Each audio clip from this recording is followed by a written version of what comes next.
Now, how do you help people? For instance, you inferred that maybe some of the people that you had seen in India, the seekers, that perhaps, although there was that initial enthusiasm, then perhaps a little disappointment or an inability to integrate. How do you guide people past what we might say the honeymoon phase in terms of spirituality, and then making it practical? Because very simple formula that if we are doing action, if we do with right awareness, so quality of action will be better. It's not that if you don't do action, you have to do action. So emphasis more on that, because human life is soul and body. So soul has its own needs and body has its own needs. So for bodily needs, you have to balance it. You have to do something. You have to, if you have to provide, you have to take to some. But there are some people, one, of course, those who want to integrate, but there are some that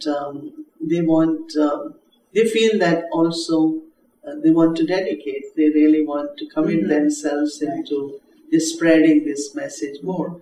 So they get very committed into that kind of mission, and because of that, sometimes it looks like some of you must be looking at both of us and say, maybe we have left everything, or why we don't look in different ways. So it's more comes from personal commitment to the life that I want to serve. So I am honest. So my time, my energy, my dedication is towards this service.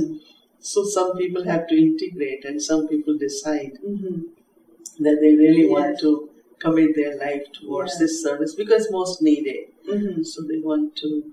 But then also, even if we are, like I will say for myself, only spiritual, but then you have to deal with everything. You still have to integrate. Exactly. You can't manage without that. Yes.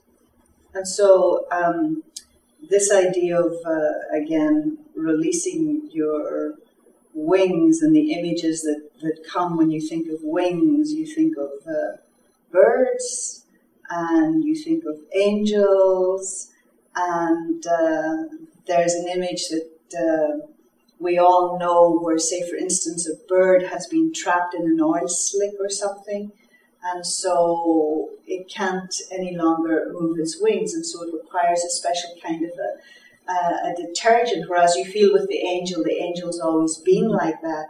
So is there like a progression from being trapped or being held down, and what is it essentially that keeps me held down, that doesn't allow me to soar? It could be, if you are holding things inside, so there's a lot of burden. And when there is burden, you can't feel light, so you really feel very heavy. And when you release that, don't hold anything inside which is negative or which is past experiences, or you were not successful or something, or hurt, any kind of anger. So when we are holding, we are kind of crippling ourselves in a way. But more you internally open yourself and say, it happened, there was some learning there, and I have benefited, and you feel released. So you're really holding yourself back, not knowing it, even whilst you're asking to move forward, but because of holding on to old things. Yeah, sometimes even not just stuck, you put yourself in a cage and you lock it. Some people say, I'm never going to forgive this person. So you are locking yourself there, that I'm never going to do that. And so I always tell people that for these things, never make promises, because you put yourself in a jail, and even if it gets unlocked, it will be difficult to fly. So I feel that this urge which is there to be free, which is very natural. And because of that, everyone will make attempt that I want to really come out of my limits, I want to change myself.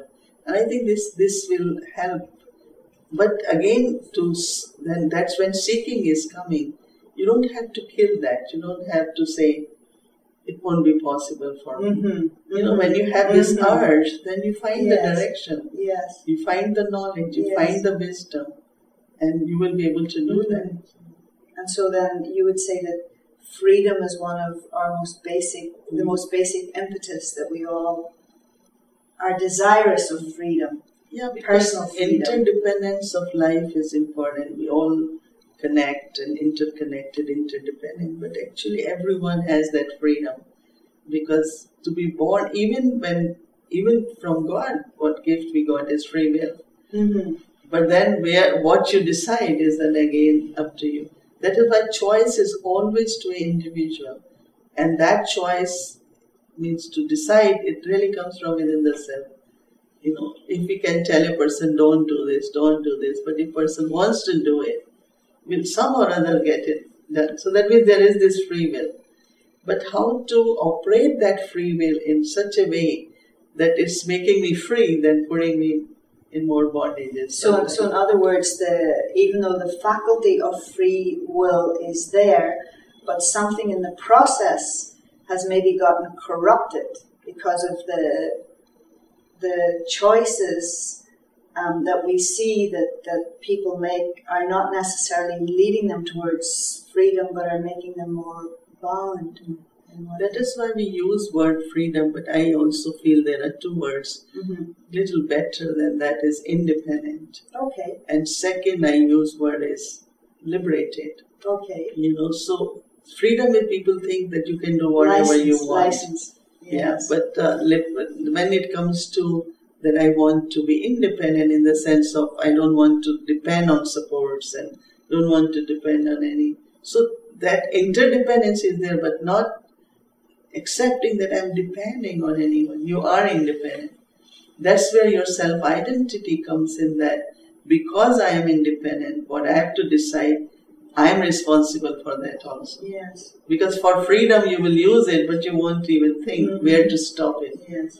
But when you are independent, then this responsibility, sense of responsibility, also helps you to decide what is right, what is wrong. Would people be frightened by the idea of independence? In other words, because it can suggest that you have to be alone. Does spirituality require you to be alone, or to what extent? Independent is not being alone. Okay. And, but then you decide what kind of relationships you want to create when you are independent. Because our country, India, got freedom. Right. And what we celebrate is not Day of Freedom, Independence Day. Yes. So when we are independent, we become a republic, then we have our laws, we have our constitution, and then we create relationship based on and create that interdependency. Yes. So for me, independence is not that I am alone.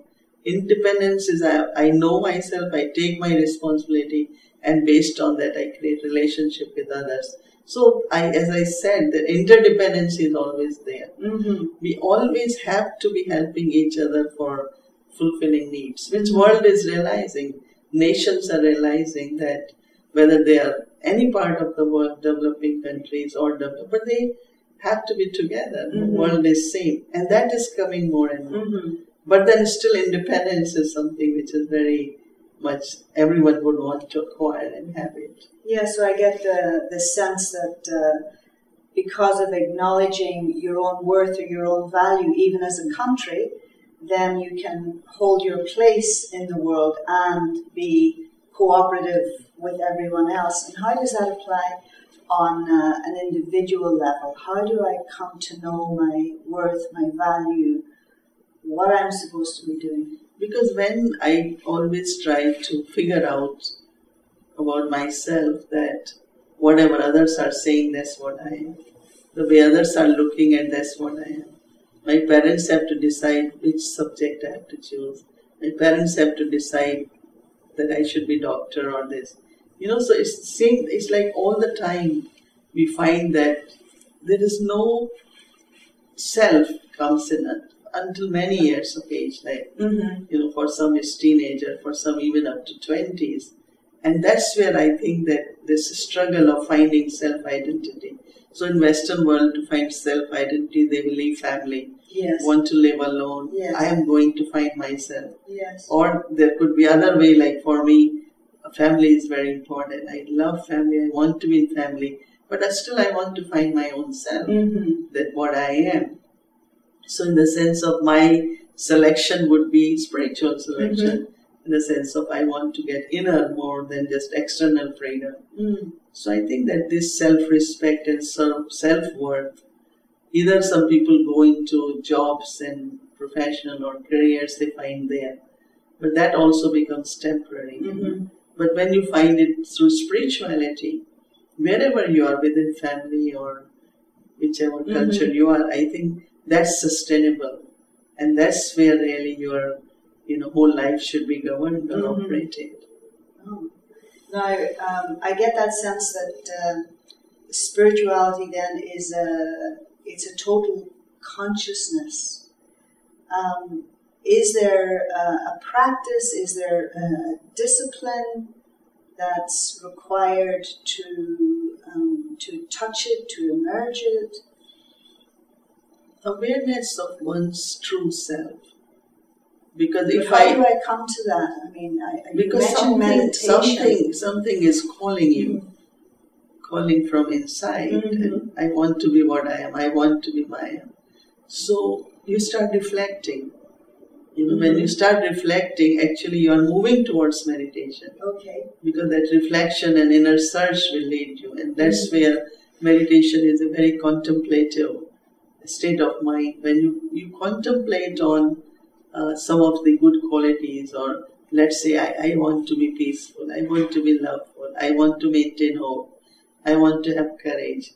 So you start contemplating and start becoming aware of that I have these qualities within me and they are innate, but they are curtailed. Or my wings of those qualities have been, on hold. So more I go in and meditate, So I'm thinking meditation really begins from this seeking, then reflections, and then you want to be with yourself. That's called concentration. Because concentration is not to things and fix your thoughts. But concentration is really that I want to feel my own self. So you go deep within to feel, is there love, is there peace, is there compassion, is there kindness? Depends also on other qualities which I feel I need in my life. And then you when you go deeper and you find that yes, you have these qualities. And so meditation is really creating that self-awareness, getting in touch with the true self to experience one's own innate qualities and also innate powers. And so then after all of this time, 50 years, do you see a contrast in where you started and where you are now? It's an evolving thing, I presume. Yeah, because if it was just sitting and feeling I'm a true self, I sit for day and night for 1 year. It's not that. If you have to sit and get up and do things, so you have to put it into action. So, of course, ability evolves in a way that what would take me 10 minutes in the beginning to do, or people say, oh, we have a lot of thoughts, I won't have that. Because I will just have a thought and I could just get into that experience. Because it has become the part of the soul. Yes. So that happens, and also then integration happens. So that's why it takes a long time, many years to have natural awareness, which I find is becoming more and more natural. I don't have to think much about it. That's what I am. And also a lot of percentage improves all the time to be practical, to integrate it, that awareness with day-to-day life. Wonderful. Sister Mohini, thank you so very much.